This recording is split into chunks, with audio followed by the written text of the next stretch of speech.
Hi guys and brothers, welcome to the Saintmen Sun cave. Today's issue is a very complex matter.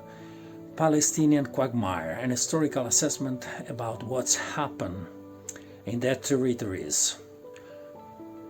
Follow 4 minutes of shortcuts.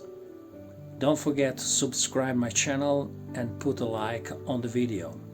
See you soon, brothers.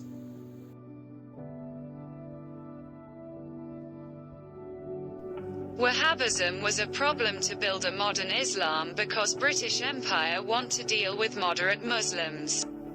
Netanyahu, for the same reason today, preferred to deal with Hamas. The ugly, violent face of Islam is the character to keep on stage.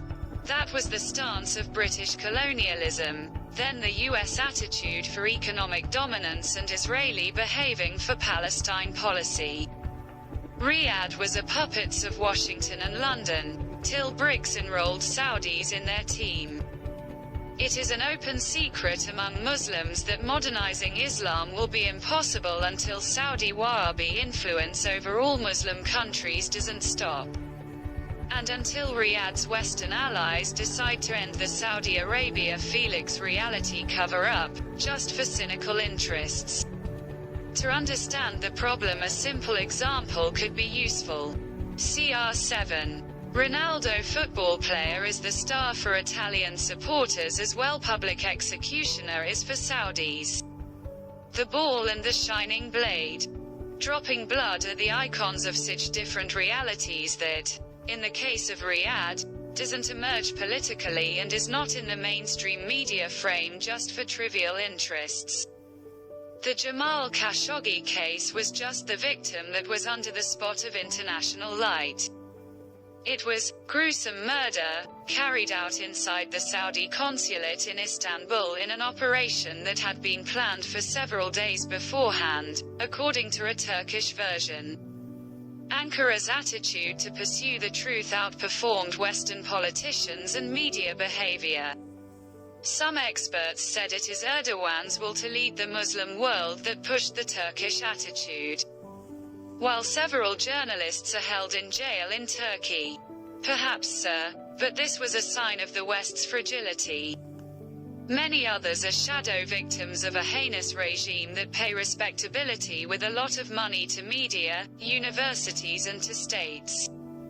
Now that system of power in which Riyadh was apparently well hinged is about to collapse.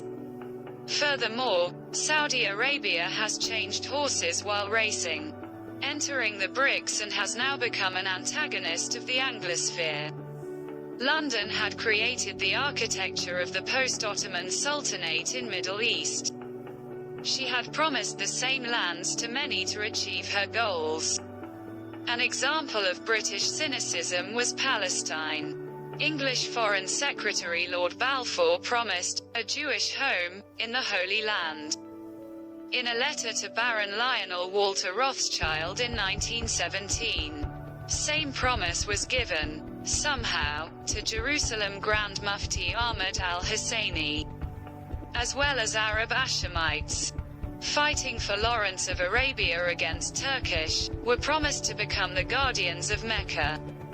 A broken promise in favor of Wahhabi Saudis. The British wanted win against Turkish at all costs. In those years the British Admiralty was switching from coal to oil to fuel its powerful fleet. London had to control the reserves discovered in the Middle East. From another point of view, it was not the Balfour Declaration that paved the road to the displacement of many Palestinians, but its rejection by the extremist Palestinian Arab leadership, headed by the Jerusalem Mufti Haj Amin Husseini.